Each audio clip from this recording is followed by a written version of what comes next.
امید ہی نہیں ہے. تو میں آج یہ سب سے پوچھ رہا ہوں، یہ جو ہمارے طاقت میں لوگ بیٹھے ہوئے ہیں، کیا ان کو نہیں نظر آ رہا ہے یہ کیا ہو رہا ہے؟ اور کیا ان کا تو مجھے سمجھ آتی ہے، یہ NRO والے یہ جو سارے مل کے بیٹھے ہوئے ہیں اپنی چوری بچانے جو آئے تھے، کیونکہ ان کا تو مقصد ہی صرف پیسہ بچانا ہے اپنا.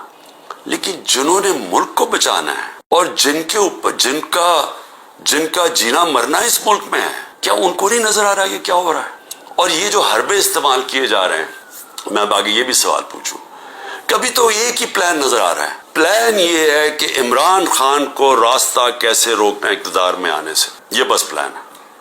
سارے اداروں کو لگایا ہوا ہے کہ عمران خان کو فیل کیسے کرنا ہے، سارے، چاہے FIA، نیب، اینٹی کرپشن، وہ جو FBI، یعنی اپنی ایجنسیز، بس پولیس. مقصد کیا ہے جی کہ کسی طرح عمران خان کا راستہ روکنے کے لیے ظلم کرو لوگوں کو، جو عمران خان کے رشتہ دار ہوں، چاہے وہ ہماری پارٹی کے اندر لوگ ہوں، ٹکٹ ہولڈرز ہوں، ٹکٹ ہولڈرز کے رشتہ دار ہوں، سب کے اوپر ایک ظلم کا نظام شروع ہوا ہے. آڑ لی ہوئی ہے اس کی، یہ جو 9 مئی کی، جو ہم سب کہہ رہے ہیں کہ تحقیقات ہونی چاہیے جنہوں نے کیا ہے، اس کے اوپر کوئی انڈیپینڈنٹ انویسٹیگیشن نہیں کرنی. وہ خود ہی فیصلہ کر لیا ہے، پہلے سے پلان ہوا تھا کہ جناب یہ آپ نے یہ کرنا ہے، یہ 4-5 جگہ آگ لگے گی اور اس کے آڑ میں لے کے تحریک انصاف کے پیچھے اور عمران خان کو غدار کہہ دو اور ان کے اوپر ساری پارٹی کو بند کر دو. تو خیر سختی تو پہلے سے شروع ہوئی تھی، یہ تو پہلی دفعہ تو نہیں، یہ تو 25 میں پچھلے سال سے ہمارے اوپر سختیاں شروع ہوئی تھی. لیکن ایک اور لیول کی سختی شروع ہو گئی ہے، لوگوں کے گھروں میں گھستے ہیں، یعنی چلیں گھر توڑ دیا، چلیں لوگوں کو جیلوں میں ڈال دیا، چلیں یہ بھی ٹھیک، لیکن گھر کی عورتوں سے جو ہو رہا ہے، مجھے ابھی تک بچوں سے جو ہو رہا ہے، میں تو ابھی تک یہ میرے ذہن میں یہ پوری طرح چیز اس کی کوئی مجھے سمجھ ہی نہیں آ رہی. میں اس کو سمجھنے کی کوشش کر رہا ہوں کہ یہ کون سا ذہن ہے جو یہ کر رہا ہے کہ لوگوں کے بچوں کے اوپر، اسکول کے بچوں کے اوپر ان کی دھمکیاں دیتے ہیں، عورتوں کے اوپر. ابھی ایک ڈاکٹر طاہر ایکس منسٹر رہ چکا ہے مشرف کے دور میں، وہ ساری میڈیکل کمیونٹی جاتی ہے اس ڈاکٹر کو.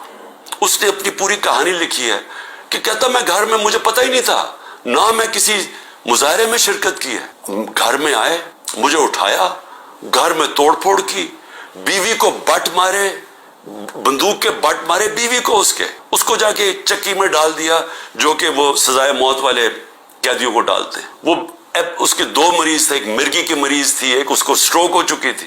وہ ڈاکٹر تھا، 10 دن اس کو وہاں بند کر دیا. یعنی کوئی اس میں، یعنی ایسے کوئی حیوانوں کے آرڈرز دیے ہوئے ہیں کہ جو ملے اس کو پکڑ کے یہ ظلم شروع کر دو اس کے اوپر، بیوی کو بٹ مارے.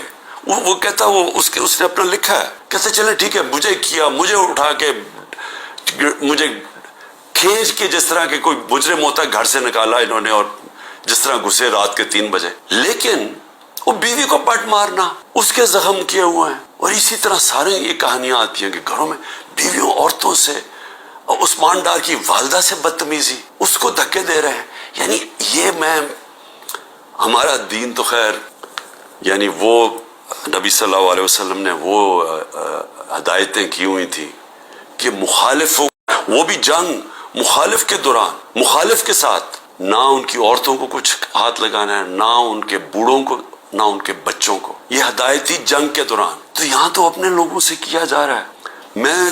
ہم پڑھتے تھے یہ اخباروں میں کہ جی مقبوضہ کشمیر میں اس طرح گھروں میں گھستی ہے ہندوستان کی فوج. فلسطینیوں سے سنتے تھے، لیکن وہاں بھی عورتیں بچوں سے اتنا نہیں ہم نے سنا جو اب ہو رہا ہے. تو میں اس سے کیا، یعنی اس سے حاصل کیا ہوگا؟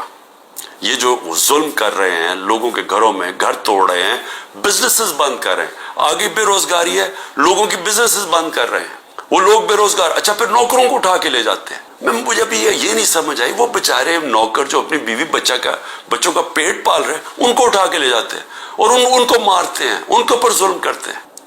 میری بہن کا نوکر 20-25 سال سے ہمارا ہوتا تھا یا زمان پاک میں، رحیم خنسامہ جو تھا، اس کو میری بہن کے گھر آ کے اس کو اٹھا کے لے گئے، اس کے ڈرائیور کو بھی، لیکن اس کو انہوں نے ایسا بند کمرے میں رکھا، پتہ نہیں ابھی تک وہ وینٹیلیٹر سے اترا یا نہیں. 3 ہفتے وہ وینٹیلیٹر پہ رہا ہے، 3 ہفتے وہ اپنی زندگی موت کی جنگ لڑتا رہا. تو غریبوں سے بھی ظلم. تو اس سے کیا, اچھا اب اس سے کیا حاصل کیا ہو رہا ہے, میرا یہ اگلا سوال ہے. 400 ہمارے ٹکٹ ہولڈرز پنجاب میں جن کو میں نے ٹکٹ دیا, تقریباً 400 ہیں, 40 صرف چھوڑ کے گئے ہیں. سب گھروں سے باہر ہیں, سب چھپے ہوئے ہیں, سب کی بزنسز کے اوپر اٹیک کر رہے ہیں, رشتہ داروں کے اوپر اٹیک کر رہے ہیں, بچوں پہ کر رہے ہیں کہ انہوں نے بچے باہر بھجوا دیے, لیکن وہ چھوڑ نہیں رہے. تو سوال میں یہ پوچھتا ہوں کہ یہ جو ظلم کر رہے ہیں اس سے کیا فائدہ ہو رہا ہے سوائے نفرتیں بڑھنے کے؟ مجھے بتائیں فائدہ کیا ہو رہا ہے؟ جو بھی یہ پالیسی کر رہا ہے نا, اس پہ کوئی عقل نہیں ہے, اس کو کوئی پالیٹکس کی نہیں سمجھ, اس کو تاریخ کی نہیں سمجھ, وہ زیادہ پڑھا لکھا آدمی نہیں ہے, یہ کوئی احمق یہ چیزیں کروا رہا ہے. سوائے نفرتیں کے بڑھنے کے اور یہ ظلم کرنے کے, اس سے فائدہ کیا ہو رہا ہے؟ کیونکہ لوگ تو چھوڑ نہیں رہے. جو چھوڑ کے گئے ہیں, آپ نے یہ نہیں, مجھے نقصان نہیں پہنچایا جو چھوڑ کے گئے ہیں, آپ نے ان کے کریئر ختم کر دیے, آپ ان کی پالیٹکس ختم کر دی ہے. جو چھوڑ کے گیا اس کی پالیٹکس ختم ہے. اور یہ سوال پوچھیں گے کیوں نہیں چھوڑ کے جا رہے, ان کو بھی پتہ ہے, ان کو پبلک کا پتہ ہے کہ جس وقت وہ چھوڑ کے گئے پبلک ان کو ووٹ نہیں ڈالے گی, ان کو بھی پتہ ہے, لیکن ان کے اوپر فائلیں بنائی ہوئی ہیں, کئیوں کو چھوڑ دیا جو چلے گئے ہیں. لیکن آگے میں صرف اب آگے پوچھتا ہوں کہ مجھے کیا نقصان پہنچا رہے ہیں. مجھے میری بہنوں کے اوپر اور بھی رشتہ داروں کے اوپر انہوں نے کیا ہے, یہ اسی طرح کی سختی کی ہے. سب بیٹھے ہیں, ہم سہ رہے ہیں سب. میرے گھر ابھی تک سیکیورٹی کا جو چیف تھا وہ ابھی تک غائب ہوا ہے, اس کو اٹھا کے لے گئے. یہاں سے وہ آئے بچے بچارے سوشل میڈیا کے پرسوں, ان کو پکڑ کے لے گئے. وکیل میرا آیا جو اس کا کوئی تعلق ہی پارٹی سے نہیں تھا, وہ اور اس کے ڈرائیور کو اغوا کر کے لے گئے, وہ رات تک اس کو رکھا. تو کیا میں اس سے ڈر جاؤں گا یا پیچھے ہٹ جاؤں گا؟ کیا مجھے اس سے یہ جو کیسز ہیں, قتل کا کیس میرے اوپر کر دیا, میری بہن کے اوپر کیس کیا ہوا ہے اینٹی کرپشن نے, 6 ارب کی زمین لیا میں لیا اس نے جب میں پرائم منسٹر تھا. یعنی ایسے ڈفر ہیں لوگ, میں واقعی یہ ڈفر ہی ہوں گے. وہ اینٹی کرپشن سے کیس کروایا, وہ اس نے چیک سے پیسے دیے تھے, اور پیسے کتنے تھے؟ 6 کروڑ کی زمین تھی.